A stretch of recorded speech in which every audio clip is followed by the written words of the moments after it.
Foundation का हिस्सा है और 2010 में बेंगलोर में हमने ये विश्वविद्यालय पहले शुरू किया था।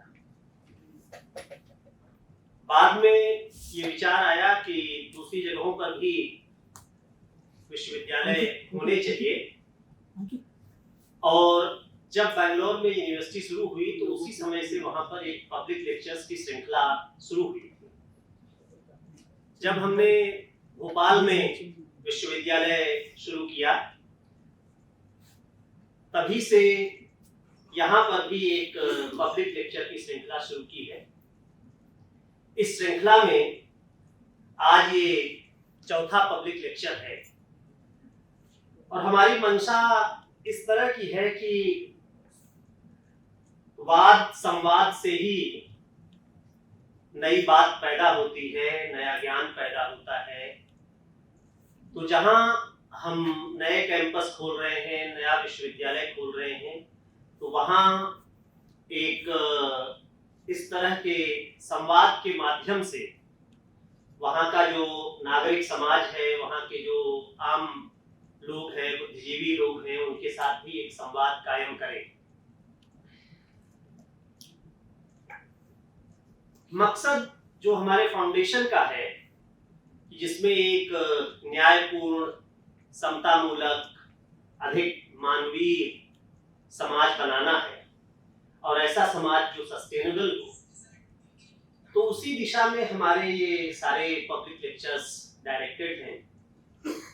आज के इस पब्लिक लेक्चर के लिए मैं प्रोफेसर बद्री नारायण जी को मंच पर आमंत्रित कर रहा हूं। प्रोफेसर बद्री नारायण समाज विज्ञानी हैं, कल्चरल एंथ्रोपोलॉजी में इंटरेस्ट है, लेकिन हम लोग जो इलाहाबाद से आते हैं उनके लिए ये सब परिचय बहुत बाद में हुआ। मूल परिचय यह है कि कवि हैं और अगर इस तरह के विषय पर ये लेक्चर नहीं हो रहा होता तो जाहिर सी बात है कि हम इनसे निवेदन कर रहे होते कि आप कविताएं सुनाएं। और एक तरह से कहा जाए तो जब 2000 के आसपास हम लोग इलाहाबाद विश्वविद्यालय में हमारे जैसे लोग पढ़ रहे थे तो उनके जो कविता के शुरुआती संस्कार और परिचय बन रहे थे, उनमें बद्री नारायण जी जैसे कवियों की बड़ी भूमिका थी। और वह जो कविता एक कवि हृदय के साथ अगर कोई समाज विज्ञान करने उतरते हैं तो जो संवेदना का पहलू है वो उसके साथ साथ लगा रहता है। बद्री भाई ने जो काम किया है उसमें लोक स्मृतियों पर काम है, उसमें लोक संस्कृति पर काम है। आपका कुछ काम 1857 के जो गुमनाम नायक हैं, जो पिछड़ी जातियों, दलित जातियों से आए, उन पर आपने काम किया। और बाद में जो राइट विंग मोबिलाइजेशन और उसमें जिस तरह से दलित जातियों की हिस्सेदारी, भागीदारी है, उसका सामाजिक अध्ययन आपने पेश किया है। फिलहाल जो सबसे रिसेंट बात है उसमें यह है कि फिर कविता की ओर से है वो कि पिछले साल आपके कविता संग्रह तुमड़ी शब्द पर साहित्य अकादमी का पुरस्कार भी मिला। आज का जो विषय है वो है dissent, cooption and democracy, multiple trajectories of the empowerment. विषय अंग्रेजी में है, लेकिन मैं अनुरोध ये करूंगा कि ये संवाद हिंदी में हो। करीब 50-55 मिनट के आसपास बद्री नारायण जी अपनी बात रखेंगे और जैसा हमने कहा है कि ये सिर्फ एक तरफा बात का मंच नहीं है, संवाद होना चाहिए। तो उसके बाद अपने पास करीब 20 मिनट समय ऐसा होगा जिसमें कि हम लोग संवाद कर सकेंगे। हमारे कुछ सवाल है, टिप्पणियां हैं, तो उनका स्वागत रहेगा। आप लोगों में से बहुत सारे लोग ऐसे होंगे जो अजीम प्रेमजी विश्वविद्यालय, जो कि भोपाल में अभी हमारी एक नई शुरुआत है, नहीं जानते होंगे। बहुत सारी आपके प्रश्न होंगे। तो जब हम लोग ब्रेक करें यहाँ से, तो बाहर हमारे ब्रोशर्स रखे हुए हैं जो यहाँ के हमारे पाठ्यक्रम हैं उनके बारे में बात करते हैं, उसको आप देख सकते हैं। हमारे बहुत सारे फैकल्टी के लोग यहाँ पर हैं, आप उनसे मिल करके कैंपस के बारे में जान सकते हैं। तो वो इतर प्रसंग है जो ब्रेक में होगा। फिलहाल मैं बहुत एहतराम के साथ प्रोफेसर बद्री नारायण को आमंत्रित कर रहा हूँ कि आए और अपना वक्तव्य दें। I am very obliged to Sudhish ji and Ajim Premji University for inviting me to deliver this lecture. And Ajim Premji University is always a kind of attraction for the people like us who are looking this university through outside. It seems very interesting idea this university is pursuing. तो हमें बहुत अच्छा लगता है कि अजीम प्रेमजी में मुझे आपने बुलाया, और जैसा अवधेश जी ने कहा मैं हिंदी में अपनी बात रखूंगा। पहले तो ये है कि पब्लिक डिस्कोर्स, पब्लिक लेक्चर का ये आइडिया भी बहुत अच्छा है, क्योंकि mostly lectures with in the wall होते हैं। तो विद इन द वॉल से निकल के लेक्चर विदाउट वॉल, यानी जहाँ दूसरे से एक तरह से समाज के बड़े समूहों से संवाद हो सके। मुझे याद है मैं पेरिस में था, I was fellow there in one of the institute. तो डेरिडा का एक पब्लिक लेक्चर था, लगभग 10,000 लोग बैठे होंगे, कोई फर्श पे बैठा है, कोई सीढ़ियों पे बैठा है, और इतना अच्छा वो, मैं फ्रेंच तो हम लोग जानते नहीं थे, लेकिन जब वो हंसाते थे फ्रेंच में लोगों को, तो वो हंसी, जब लोग हंसते थे तो हमको बहुत अच्छा लगता था। And that only thing which we are able to understand, that laugh of the audience, और उस लाफ से जो ध्वनि निकलती थी वो हम लोग जानते थे। तो मैं अपनी बात की शुरुआत करता हूँ, एक चूंकि साहित्य का संदर्भ आया तो साहित्य के ही प्रसंग से, फिर मैं समाज विज्ञान में जाऊंगा। अज्ञेय, सच्चिदानंद वात्स्यायन अज्ञेय हिंदी के बहुत बड़े कवि, और वो नया प्रतीक में कॉलम लिखते थे। तो एक कॉलम उन्होंने लिखा जिसमें उन्होंने हंसी की ताकत, चूंकि बात मैंने हंसी से शुरू की, वो सहज प्रसंग शुरू हो गया इसलिए अब ये बात भी याद आ गई। तो हंसी की ताकत, तो उसमें उन्होंने एक बड़ा इंटरेस्टिंग उदाहरण दिया कि हंसी की क्या ताकत होती है। तो उन्होंने बताया कि जैसे हाय हिटलर, हाय हिटलर, वो हिटलर को कॉल करने का एक तरीका था ना, हाय हिटलर कहेंगे आप।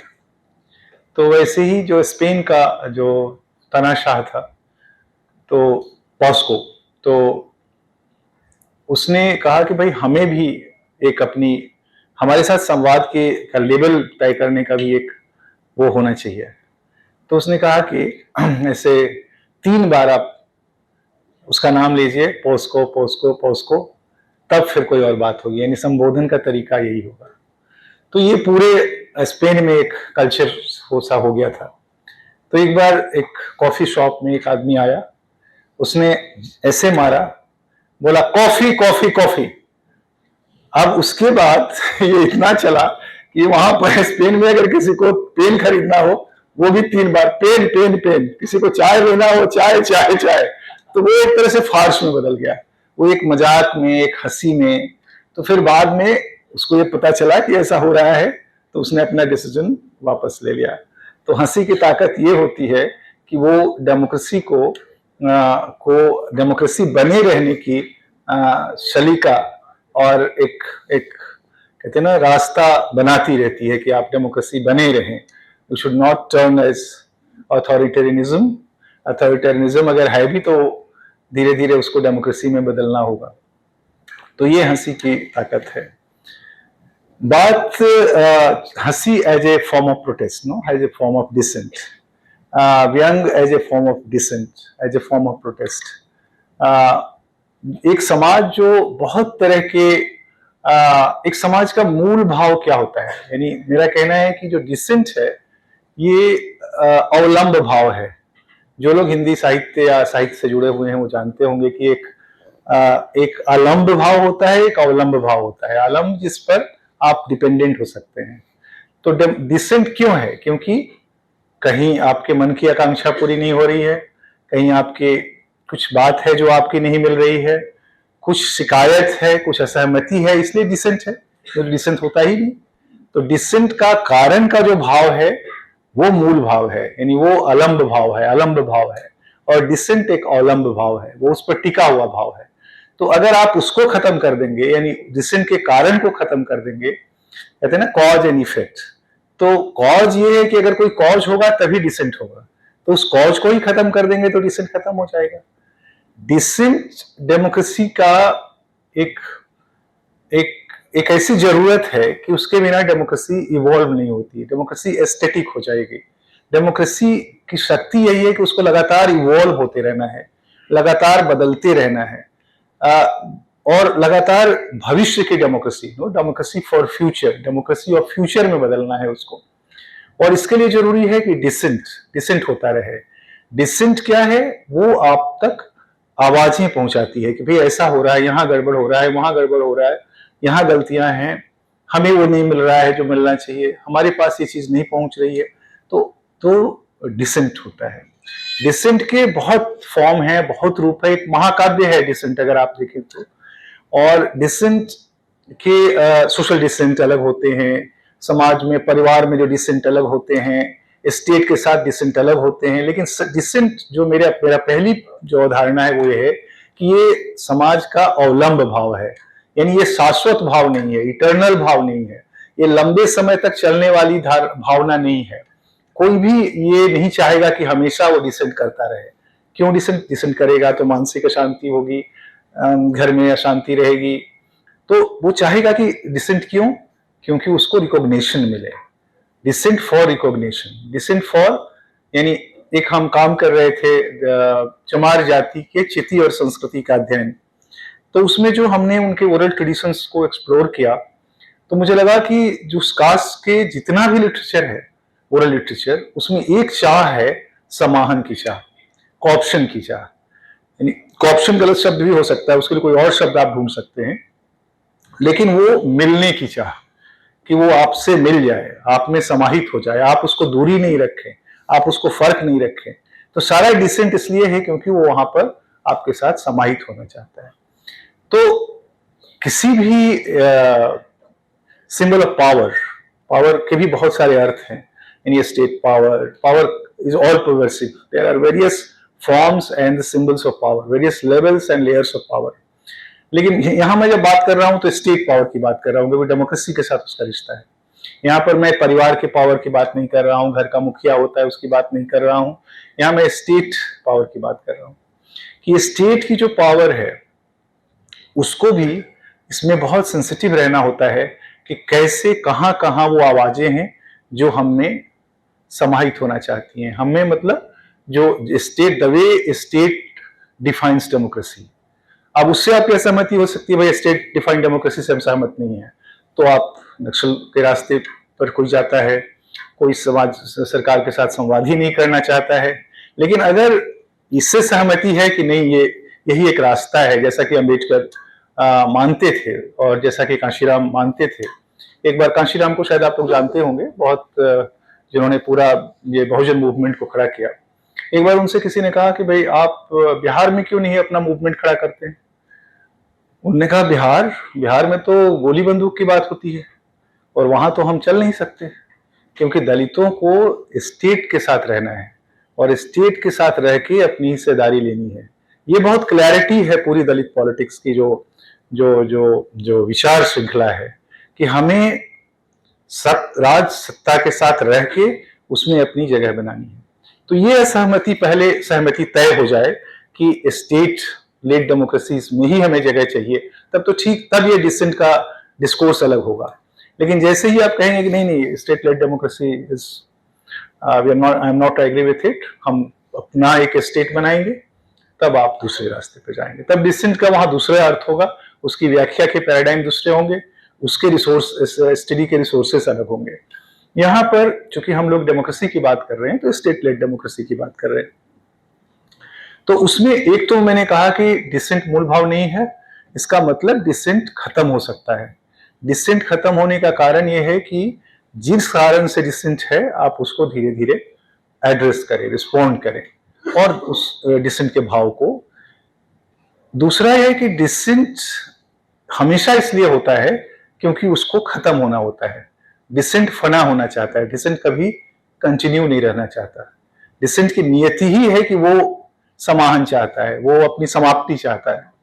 जैसे ही आप डिसेंट करते हैं तो आप चाहते हैं कि वो चीज आपको जल्दी से मिले ताकि आप इंश्योर हो सके कि आप, तो डिसेंट कभी भी लॉन्ग टर्म भाव नहीं हो सकता, लॉन्ग टर्म एक्शन नहीं हो। मैंने एक तो होता है भाव, भाव से पैदा हुआ एक्शन, यानी डिसेंट एक भाव है, उस भाव से पैदा हुआ डिसेंट के फॉर्म्स होते हैं, उन डिसेंट के फॉर्म्स का मोबिलाइजेशन होता है, उस मोबिलाइजेशन से आपकी प्रोटेस्ट का नेचर तय होता है और फिर उससे आपकी पॉलिसी पर इम्पैक्ट को आप तय करते हैं। तो इट्स कंटिन्यूअल प्रोसेस।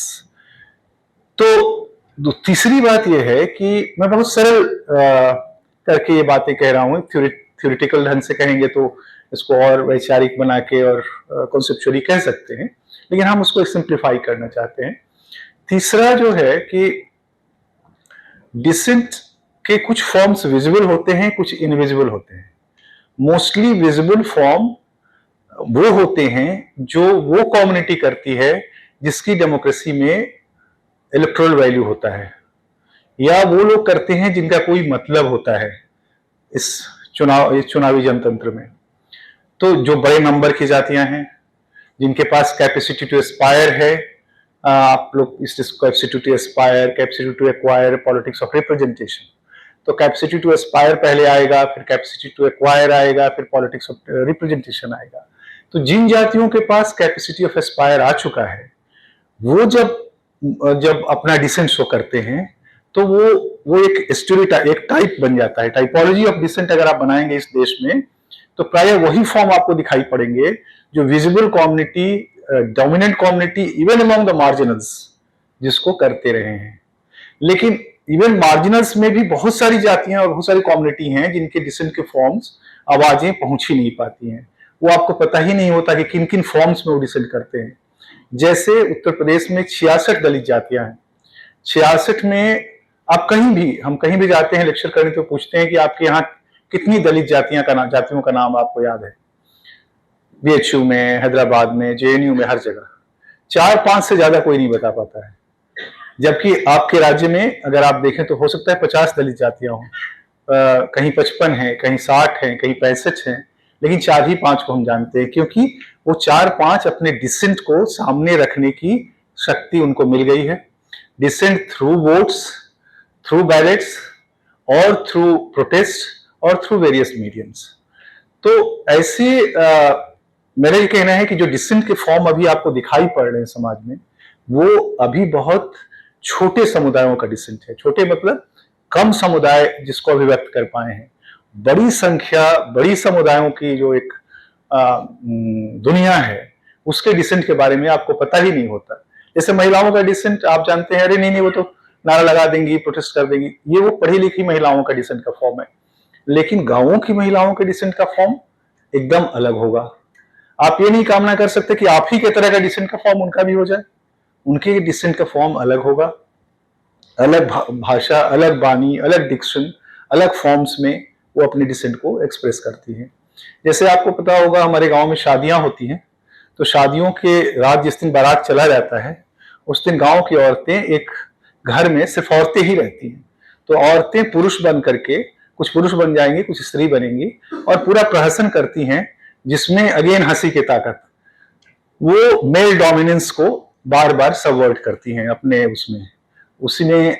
तो ऐसे बहुत सारे फॉर्म्स हैं जो सबऑर्डिनेट कम्युनिटीज, वो एक अलग डिबेट हो जाएगा, वहां तक वो एक अलग अध्ययन का विषय है, हम उस पर नहीं जाना चाहते। लेकिन वो बस वहां इसका संदर्भ हम इसलिए लाना चाहते हैं कि हमें पता होना चाहिए कि बहुत सारे फॉर्म्स डिसेंट के जो हमारे अभी नॉलेज स्ट्रक्चर में शामिल हुए हैं वो उन्हीं कम्युनिटी के हैं जिनको डेमोक्रेसी में, जिनको विजिबिलिटी मिल चुकी है।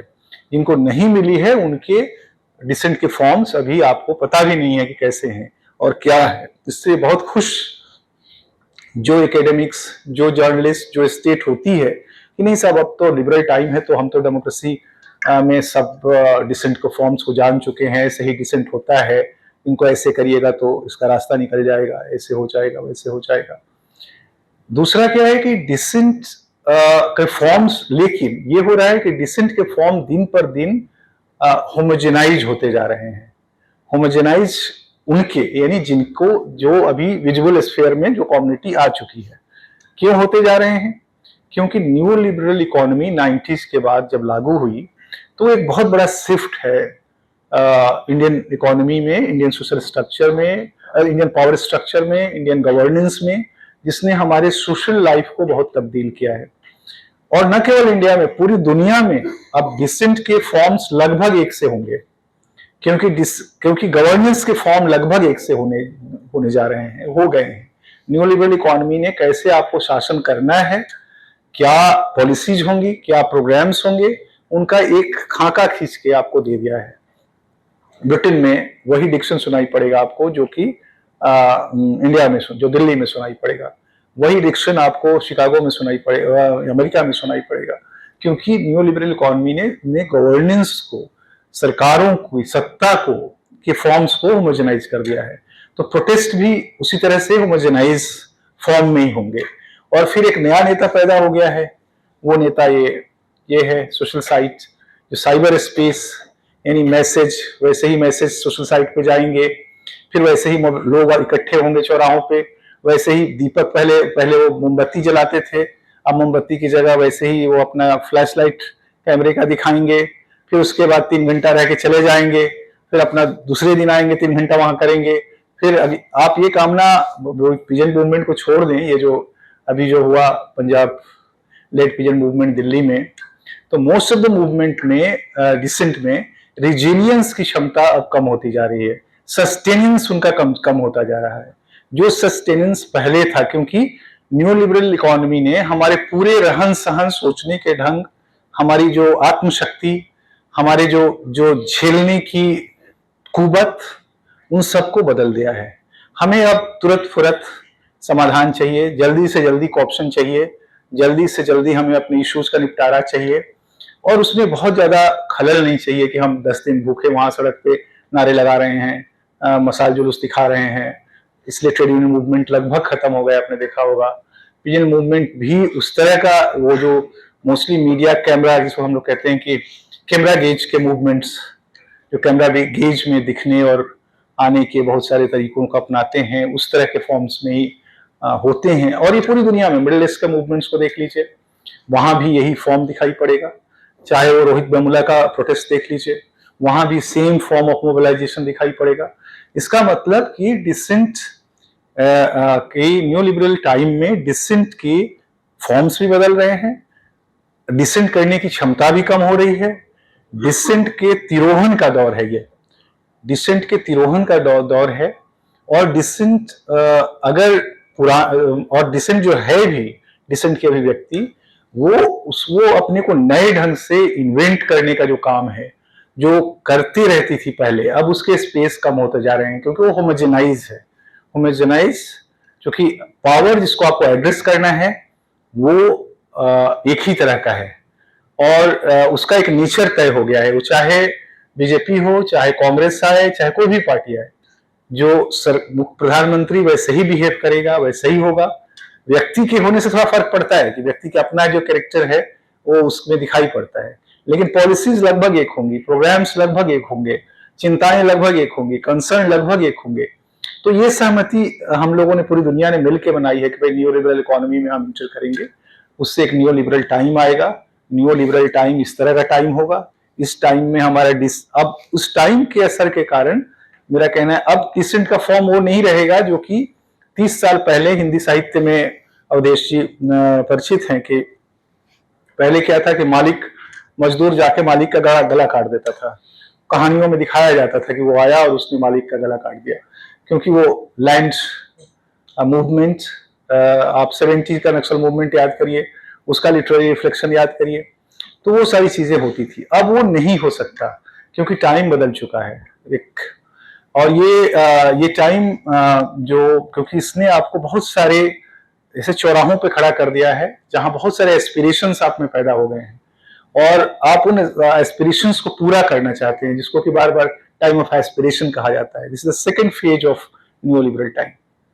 फर्स्ट पेज आइडेंटिटी के सर्शन का दौर था, जिसमें कि दलित मूवमेंट, जेंडर मूवमेंट, बहुत सारे मूवमेंट्स खड़े हो रहे थे, उनकी अपनी आइडेंटिटीज के सवाल खड़े हो रहे थे, जिसको हम लोगों ने 30 साल अपने सोशोलॉजिकल लिटरेचर में डिफेंड किया, और उसको दलित मूवमेंट के संदर्भ में हमने लगातार उसके पक्ष में लिखा, हम लोग उसके पोटेंशियल को, उसकी शक्ति को कहते रहे। लेकिन बाद में एहसास हुआ कि अब इसमें डीके शुरू हो गया है, डीके शुरू हो गया है। डीके देखिए किसी एक आदमी के कारण नहीं शुरू होता, आदमी की भूमिका होती है, पूरा एक सोशल टाइम होता है, जब उस सोशल टाइम में चेंज होता है तो उस मूवमेंट के नेचर में भी चेंज होता है। तो अब वो सारे मूवमेंट धीरे धीरे या डीके की तरफ बढ़ रहे हैं। स्टेट कुछ मूवमेंट्स को शक्ति देती है, जैसे कुछ सवालों को शक्ति देती है, तो वो फिर से खड़े हो जाते हैं, लेकिन मोस्टली उनमें डीके है। यानी मेरा जो तीसरा आर्गुमेंट है, तीसरा या चौथा जो भी होगा, कि आइडेंटिटी के तिरोहन का दौर है, इसलिए dissent produced by identity psyche जो पैदा हो रहे थे अब धीरे धीरे कमजोर होते जाएंगे। उनका लिटरेरी रिफ्लेक्शन भी कमजोर होगा, उनका सोशल रिफ्लेक्शन भी कमजोर होगा। तो ये तो डिसेंट की कहानी का हिस्सा है। अब डिसेंट के लिए मैंने जैसा कहा कि डिसेंट अंततः फना होना चाहता है, वो फना होने के लिए ही बना होता है, उसका वजूद ट्रांजिटरी होता है, वो एक फ्रेजाइल भाव है, हालांकि उसका इंपैक्ट होता है, जो भी डिसेंट होगा उसका इंपैक्ट होगा। आप चिल्लाएंगे तो कोई सुनेगा, आप रोएंगे तो कोई प्रभावित होगा, तो कोई ना कोई इंपैक्ट तो होगा उसका, लेकिन अंततः उसको स्वीकार चाहिए, रिकॉग्निशन चाहिए, कॉप्शन चाहिए। जैसे हम लोग एक गांव में दलित बस्तियों में हम लोग फील्ड वर्क करते हैं, तो एक दलित व्यक्ति ने कहा, भैया हम ऊपर और नीचे वाले लोग तो एक होना चाहते हैं, बीच वाले समस्या खड़ी कर रहे हैं। अब वो बीच वाला कौन है मैं नहीं जानता और न मैं बताना चाहूंगा आपको यहाँ, लेकिन इसका मतलब ऊपर और नीचे के मिलने की चाह है। ये ऊपर कौन है और नीचे कौन है पता नहीं। तो मेरा कहना है कि वो ये जो डिसेंट है ultimately it has to resolve, जिसको कि अम्बेडकर कहते हैं कि जैसे बूंद की तरह इस महासागर में, अंततः अम्बेडकर कहते हैं कि आइडेंटिटीज को जैसे बूंद समुद्र में तिरोहित होती है वैसे तिरोहित होना ही होगा, क्योंकि वही उसका जगह है, यही वही उसकी स्थान है। जैसे मरने के बाद आदमी बैकुंठ जाता है, वैसे ही डिसेंट को मरने के बाद एक महान वृत्त में कहीं ना कहीं शामिल होना है। तो यहाँ मेरे बहुत सारे वामपंथी साथी बहुत नाराज होंगे कि जो मैं स्थापना दे रहा हूँ वो उससे सहमति होगी उनकी, कि वो डिसेंट की जो पूरी जो लिटरेरी रिफ्लेक्शन है या जो भाव शक्ति है उस पर उनका ज्यादा विश्वास है, वो उसकी लेकिन मेरा कहना है कि उसका वैल्यू है, मैं उसको निगेट नहीं कर रहा हूँ, लेकिन मेरा कहना है कि अब इसमें जो ट्रांजिशन आया है, ये चेंज आया है, उसको समझना होगा। क्योंकि अभी जैसे आपने देखा होगा ये रिजल्ट आया, क्योंकि मैं पॉलिटिक्स पे भी काम करता हूँ तो थोड़ा थोड़ा पॉलिटिक्स में जाऊंगा। अभी जो रिजल्ट आया ओबीसी कास्ट सेंसस का इस मुद्दा कांग्रेस ने बड़े पैमाने पर उठाया, पूरा एक बड़ा इलेक्टोरल एजेंडा दो ही था कांग्रेस के पास, पेंशन, ओल्ड पेंशन और कास्ट सेंसस।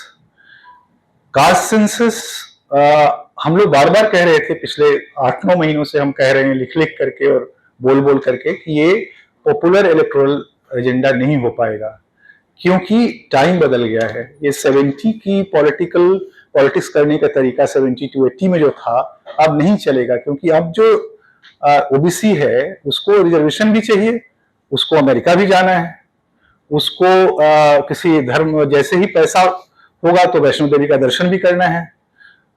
दलित हम लोग बीएसपी जो पार्टी उत्तर प्रदेश में जिसने शासन किया 4 बार, हम लोगों ने उसकी ऑफिसेस का सर्वे किया था।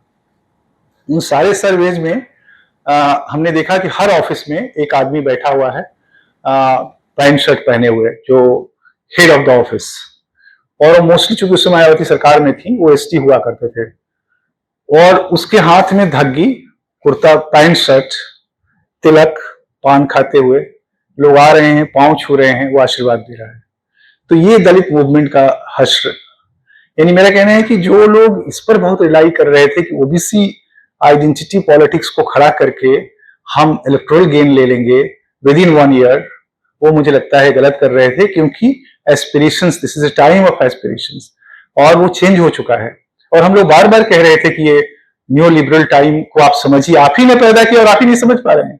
यानी Congress produce this new liberal time and Congress is not able to understand the impact of this new liberal time. तो ये हमें समझना होगा। तो dissent in this new context, dissent है बट ये कॉन्टेक्स्ट बदल चुका है। इस कॉन्टेक्स्ट में सोशल टाइम को आपको समझना होगा, इसमें जो नई प्रवृत्तियां उभरी हैं उसको समझना होगा। बिहार में 75% रिजर्वेशन कर दिया गया, ये huge reservation, but no reaction from the forward caste. कहीं ट्रेन नहीं जलाया गया, कहीं बस नहीं जलाया गया। मंडल हुआ था तो आप याद करिए कितना हुआ था। जब नहीं हुआ तो कोई काउंटर पोलराइजेशन नहीं होगा।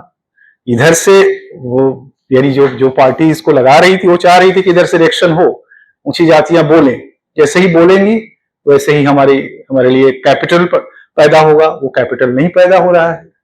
तो ये सारे चेंजेस हैं जिनको मुझे लगता है पॉलिटिक्स को समझना चाहिए और सोसाइटी को भी समझना चाहिए।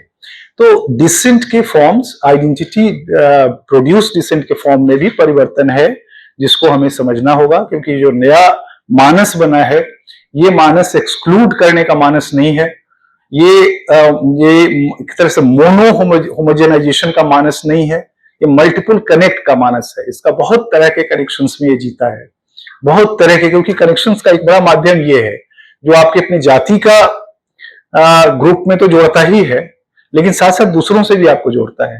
तो आप उसके जाति के जो कमेंट्स हैं उसको सोच के सोचेंगे, देखिए साहब ओबीसी उभार कितना है, देखिए ना सोशल साइट पर तो बहुत लोग बोल रहे हैं, इसका मतलब हम इसको पॉलिटिक्स में ट्रांसलेट कर लें, इसका मतलब उससे मुझे वोट मिल जाएगा, क्योंकि कांग्रेस के पास कोई और फीडबैक का रास्ता तो है नहीं। ये सोशल मीडिया छोड़ करके उनके जो एडवाइजर्स हैं, I know many of them, most of them are my friends, old friends and new friends.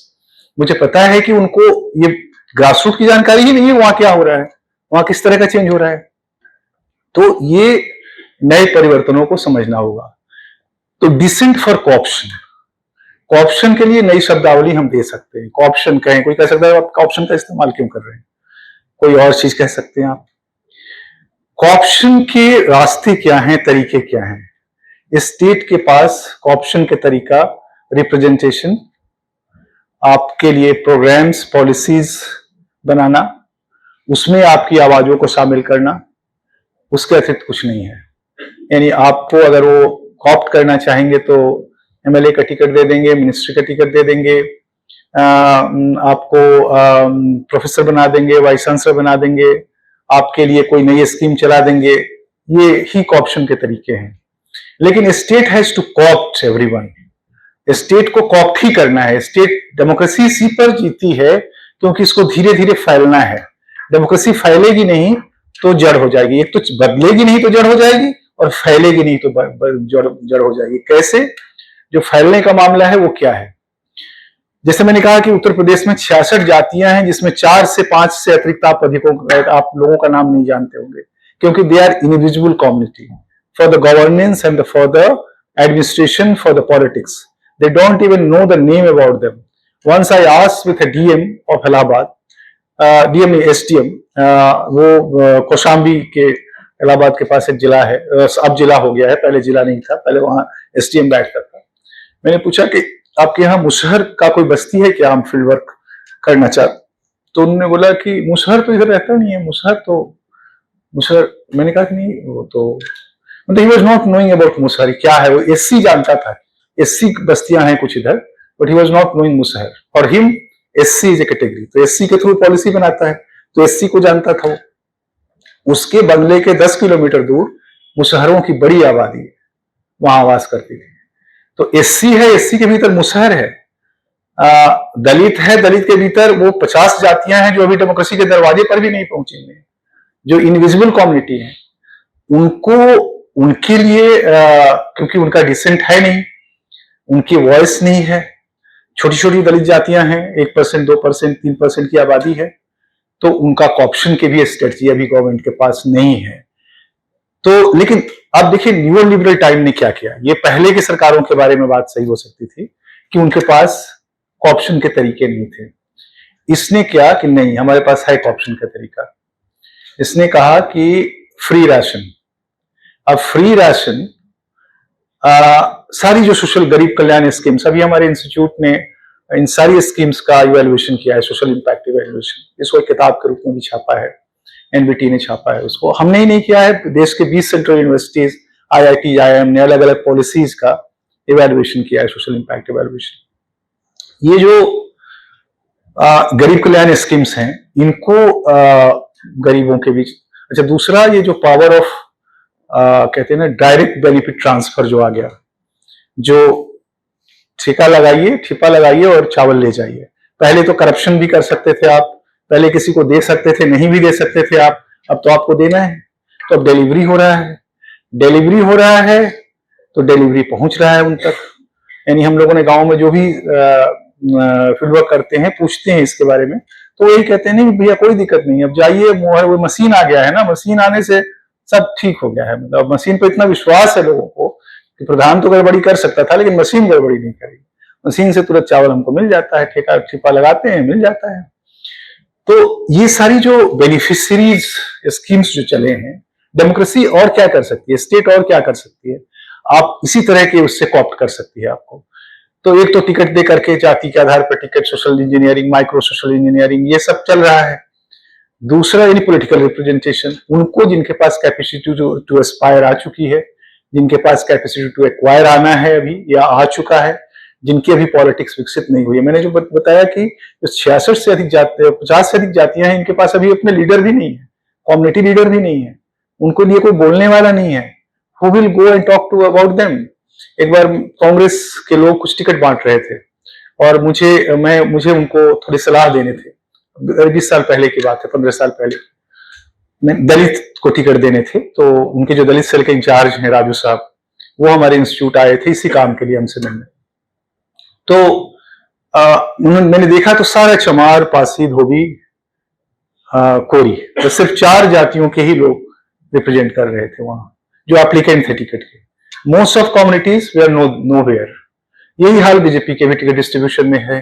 अब बीजेपी ने एक्सपैंड किया है, बीजेपी की कहानी थोड़ी अलग हो गई है। ये जो आपको विजय दिखाई पड़ रहा है, वो उसकी अपनी कहानी है। एनीवे, तो कॉर्प्शन के लिए इन कम्युनिटीज के कॉर्प्शन की, क्योंकि अभी उनके पास कैपेसिटी टू एस्पायर नहीं आया है, कि कैपेसिटी टू एस्पायर के लिए नहीं आया था। अब ये जो डायरेक्ट बेनिफिट ट्रांसफर ने उनमें कैपेसिटी टू एस्पायर पैदा किया है। कैपेसिटी टू एस्पायर के लिए क्या होना चाहिए, एक मिनिमम इकोनॉमिक सस्टेनेंस होना चाहिए आपके लाइफ में। यानी आप इतना, आपके पास चावल आ जाए, 35 किलो चावल अगर आपके परिवार को मिलता है, 35 किलो में आप 5-7 किलो खाते हैं, शेष को आप बेच करके थोड़ा पैसा बना लेते हैं। वो थोड़ा पैसा आपको आप अपने किसी युवा बच्चे को 10 रुपए देना है कि जा करके बगल के थाने से हमारा ये केस निपटवा दो, तो निपटवाने के लिए वो जा सकता है, कम से कम उसके मोटरसाइकिल का खर्चा हो जाएगा। यानी चंदा देने की शक्ति अगर आप में विकसित होती है, सेविंग भले ही थोड़े पैसे से, उसके बाद चंदा, फिर उस चंदे पर खड़ी हुई पॉलिटिक्स। तो कम्युनिटी के पास जब तक ये रिसोर्सेस नहीं आएंगी, तब तक उसकी वॉइस नहीं बनेगी। अब वो रिसोर्सेस, यस, डायरेक्ट यानी बेनिफिशियरी को जो स्कीम्स हैं, उनने कम से कम इनके पास कोई भी लाइवलीहुड नहीं था, क्योंकि इनके ट्रेडिशनल लाइवलीहुड खत्म हो चुके थे इन कम्युनिटीज के, मार्केट आ चुकी थी, नई तरह के लाइवलीहुड में समाहित नहीं हो रहे थे। जैसे हाईवेज में लेबर का काम है, वो कहते थे, मुसहर कहते हैं, साहब हम तो लेबर नहीं बनेंगे क्योंकि हम तो नॉलेज कम्युनिटी है, वो पत्ते का काम करते हैं।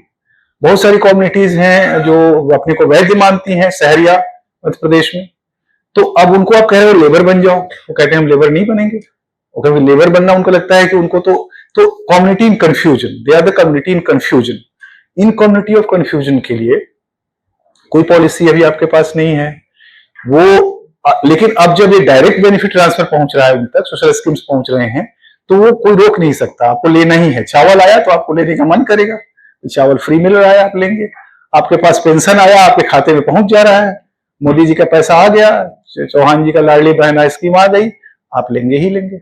वो जब आ जाता है तो वो आपको बदलना शुरू करता है, वो आप में वो कैपेसिटी टू एस्पायर पैदा करने की कोशिश करता है, और तब आप अपनी पॉलिटिक्स की तरफ भी बढ़ते हैं, क्योंकि आपको पॉलिटिक्स चाहिए। तो ये जो कॉर्प्शन है, कॉर्प्शन में beneficiary is a big shift. अब उस बेनिफिशियरी में क्या हुआ कि अब आप कह सकते हैं भाई बेनिफिशियरी तो हर स्टेट का होता है, हर पार्टी का होता है। यानी कांग्रेस ने भी मनरेगा चलाया, मनरेगा बहुत बड़ा स्कीम था, मनरेगा से उसको बहुत फायदा हुआ, एक इलेक्शन जीत गया वो। लेकिन और तो बीजेपी ने जो कर चला दिया, कौन सा नया काम कर दिया, बात सही है। लेकिन दोनों में फर्क यह है कि कांग्रेस जब अपने बेनिफिशियरी बनाती है तो उनको मानती है कि ये स्कीम्स है, हमने दे दिया, अब ये दे दिया, उन तक पहुंच गया, वो अब मुझे वोट देंगे ही देंगे, टेकन फॉर ग्रांटेड। और बीजेपी करती है कि नहीं, बनाती है, उसके बाद इसको हम कहते हैं बेनिफिशियरी कॉन्शसनेस। वो आप में एक बेनिफिशियरी कॉन्शसनेस इवॉल्व करती है through the longue durée intervention in your everyday life. I am taking this term from French analysis school. वो आपके साइकी कॉन्शसनेस में लॉन्ग ड्यूरे इंटरवेंशन करती है। कैसे? उत्तर प्रदेश में 19 के चुनाव में के पहले योगी आदित्यनाथ ने और अन्य स्टेट्स में भी same phenomena you can observe, BJP के लोगों से कहा कि आप लोग जो भी पीएमवाई की योजना में जिनको घर मिले हैं उनके यहां जाइए, होली, दिवाली, दशहरा उनके साथ मनाइए, मिठाई बांटिए, मिठाई खाइए, उनके साथ सेलिब्रेट करिए। तो उनको through long term connect, emotional connect, जैसे मामा, भाई मामा कौन कहलाना चाहता है? आपने देख, मामा इज लोग बचते हैं मामा कहलाने से, यानी इवन जिसका मामा होता है मामा भी नहीं सुनना चाहता है। लेकिन एक आदमी क्लियरली कह रहा है हम तुम्हारे मामा हैं, अब वो मामा है तो भाई इमोशनल कनेक्ट, यानी इकोनॉमी को एक कल्चरल फ्रेम में रखते हुए डेवलपमेंट को, और उसके साथ इमोशनल कनेक्ट के थ्रू एक लॉन्ग टर्म कॉन्सियसनेस में उसने ट्रांसफॉर्म किया। फिर इलेक्शन के पहले सारे एमएलए कैंडिडेट्स के पास उनके लिस्ट आ जाते हैं कि ये बेनिफिशियरी हैं आपके एरिया में, उन बेनिफिशियरीज को आप मिलिए, मोबिलाइज करिए, उनके घरों में जाइए, उनसे वोट लीजिए, आपके कार्डर्स में। वो सारा बहुत कंसिस्टेंटली बीजेपी इसको काम को करती है। आप कांग्रेस के वर्किंग को देख लीजिए, क्या वैसा करती है? तो बेनिफिशियरी दोनों के हैं, लेकिन एक बेनिफिशियरी को बेनिफिशियरी कॉन्सियसनेस में बदल देता है और उस बेनिफिशियरी कॉन्सियसनेस को बेनिफिशियरी कम्युनिटी में बदल देता है। बेनिफिशियरी कम्युनिटी जिसको मैं कहता हूं। अब जो बेनिफिशियरी कम्युनिटी है, it's a magic, it work across cast, it works across community. I'll tell you some of examples of our own field work. We are working in a village near Allahabad, that is the Muslim village, and 2019 election. And we went to interview the people there. When we entered in the village, there were houses of Nawabs, Ashraf Muslims. We talked to them to whom we are going to vote. No, it takes long time to open up. They said no, Samajwadi, cycle. जैसे ही हम लोगों ने बस्ती में inter किया, वैसे ही काफी समय हो गया है, सॉरी, इसको आई समराइज। तो जैसे ही वो इंटर किया अंदर, तो गरीब मुसलमानों की बस्ती थी। तो गरीब मुसलमानों की बस्ती में जब हम लोग गए तो बैठ के उनके साथ वो 2 रुपए वाली बिस्किट, चाय वाय, वो बड़ी मीठी चाय, वो सब पी। उसके बाद बातचीत करते रहे। आधे घंटे के बाद हमारी पूरी टीम होती है जब हम जाते हैं, तो बड़ी काफी देर के बाद उन्होंने कहा, भैया देखिए, वोट तो हम लोग कमल को ही देंगे, लेकिन बताइएगा मत, नहीं बड़ा ये सब तंग करते हैं हम लोगों को। यानी अब आप देखिए गरीब, हमने कहा क्यों? कहा कि अब ये देखिए चावल मिल रहा है, ये पेंशन का पैसा आ गया, कौन हम लोगों को पूछता है, कोई कुछ करता है हम लोगों के लिए? तो अब वो, तो ये जो आपको शिफ्ट दिख रहा है, ये चेंज दिख रहा है, ये उसका एक बड़ा कारण। तो एक ऑप्शन के लिए स्टेट के पास ये रास्ते हैं। अब है कि क्या इंपावरमेंट का, मैं जल्दी खत्म करता हूं, इंपावरमेंट के एक ही रास्ते हैं जो कि लेफ्ट रेडिकल प्रपोज करता है कि भाई रास्ता क्या है? Protest, dissent, movement, struggle. क्या यही रास्ता है? नहीं, ये भी रास्ता है। जो रास्ता, क्योंकि दलित को और क्या चाहिए? दलित को उसकी बेसिक जरूरतों को पूरा होना चाहिए, उसको भी आगे बढ़ना है, उसको भी एमपी होना है, उसको भी एमएलए होना है, उसको भी वाइस चांसलर होना है। उसकी अपनी पार्टी जो उत्तर प्रदेश में थी, उस पर एक लेडी बैठी, उसने और किसी को लीडर होने नहीं दिया। एक तरह से स्ट्रिक्ट जैकेट में बदल दिया, not allowing anyone to become leader. Similar thing is happened with Akhilesh Yadav. ये जो पूरी जो कहते हैं ना, जो हायरार्की, परिवार, यानी जिसको कि अब उसके कारण आप दूसरे लीडर को नहीं होने दे रहे हैं, तो लोग क्या करेंगे, कांग्रेस में जाएंगे, लोग क्या करेंगे, बीजेपी में जाएंगे, क्योंकि उनको लीडर होना है, एस्पिरेशन बढ़ चुके हैं, खास करके चमार, पासी, धोबी, कोरी जो बड़ी जातियां हैं, तो they would like to go there. तो कॉर्प्शन के ये जो रास्ते हैं, यानी जो रास्तों के थ्रू स्टेट और ये पॉलिटिकल पार्टीज आपको कॉप्ट करती हैं, उसमें यानी एम्पावरमेंट की trajectory not only one, they are many, because as expired by Ambedkar की और कांशीराम, कि भाई हमको तो स्टेट से लेना है और स्टेट में हिस्सेदारी लेनी है, और हिस्सेदारी के लिए कॉर्प्शन चाहिए आपको, तो कॉर्प्शन और वो उसके थ्रू एम्पावरमेंट हो रहा है, तो आपको स्टेट बेनिफिट्स का फायदा, everyone is turning beneficiary nowadays in one form और अनदर फॉर्म, सभी, क्योंकि state is expanding a lot.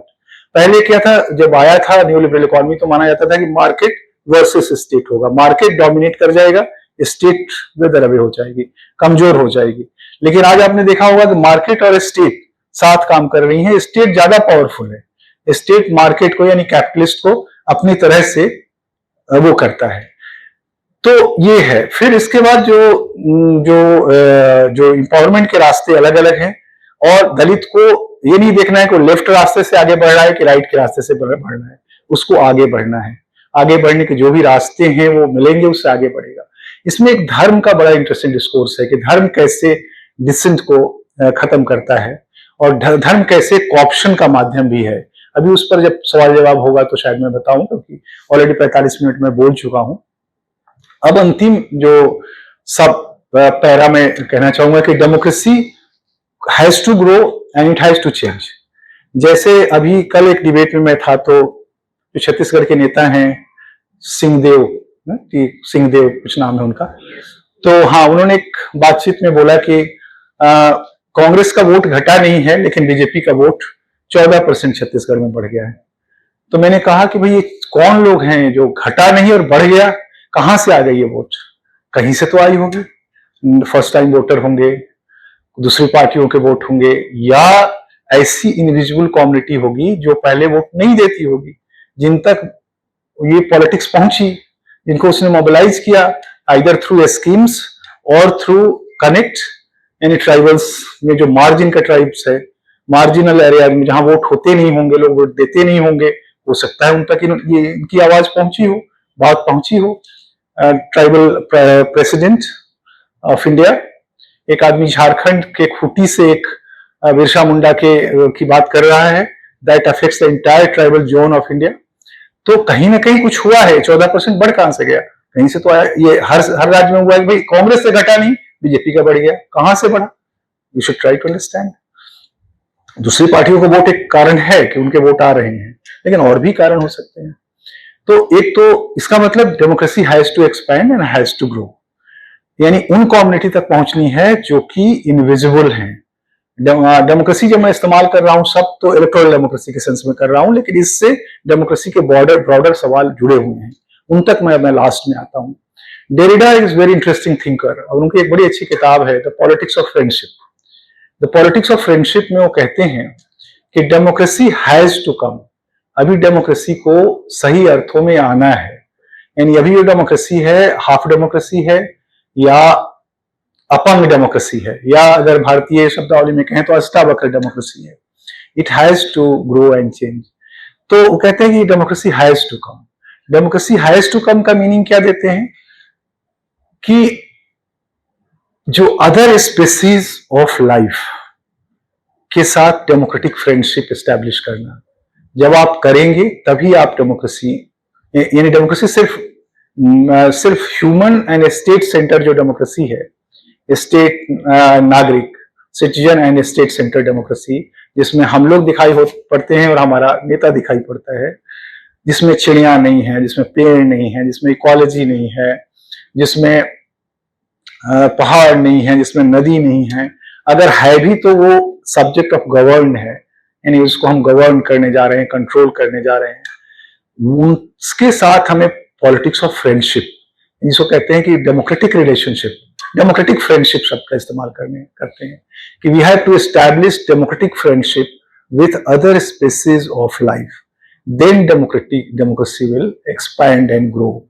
तो अल्टीमेट जो होना है, यानी डेमोक्रेसी की जो अगली यात्रा है, वो मानवों से निकल करके जो अदर स्पेसीज में पहुंचनी है, और वो तभी पहुंचेगी जबकि जो जो न्यू लिबरल इकोनॉमी अपने लिए एक मॉरल कैनन प्रपोज करेगी, जिसमें दोहन के साथ, दोहन तो करेगी वो, तो आप उसको बदल नहीं सकते, क्योंकि जो सांप का नेचर होता है काटना, वो तो काटेगा ही। दोहन के साथ जो उसका जो दवा है, वो दवा डेमोक्रेटिक फ्रेंडशिप के साथ उस प्रपोज की जाए। क्योंकि हम लोग हम लोग तो, मैं कहता हूं कि भाई हम लोग क्या कर सकते हैं, लिख सकते हैं, बोल सकते हैं, हम लोग तो पॉलिसी नहीं बदल सकते ना। जो पहाड़ खोदना है तो पहाड़ खोदेंगे ही, अब वहां बद्रीनाथ में कर रहे हैं तो सुरंग गिरा तो कर ही रहे हैं। लेकिन हम लोग क्या कर सकते हैं कि ये प्रपोज कर सकते हैं कि kindly create a democratic friendship with this people, not only ecology to govern, यानी हम इकोलॉजी की पॉलिसीज बनाते हैं, आप लोग तो उस पर कोर्स चला रहे हैं, वो उनको कंट्रोल करने के लिए, गवर्न करने के लिए। ये सारी हमारी राजनीति की शब्दावली से शब्द है ही नहीं। आप देखिए, अगर आप जवाहरलाल नेहरू के बाद से अभी तक के भारतीय नेताओं के कलेक्शंस, भाषण सुन लें, पढ़ लें, कहीं आपको डेमोक्रेसी का एक कंसर्न दिखाई पड़ता है ही नहीं। Because democracy of future and democracy for future अभी इवॉल्व होना है, क्योंकि ये सारे सवाल फ्यूचर के सवाल हैं, ये आज के सवाल नहीं है।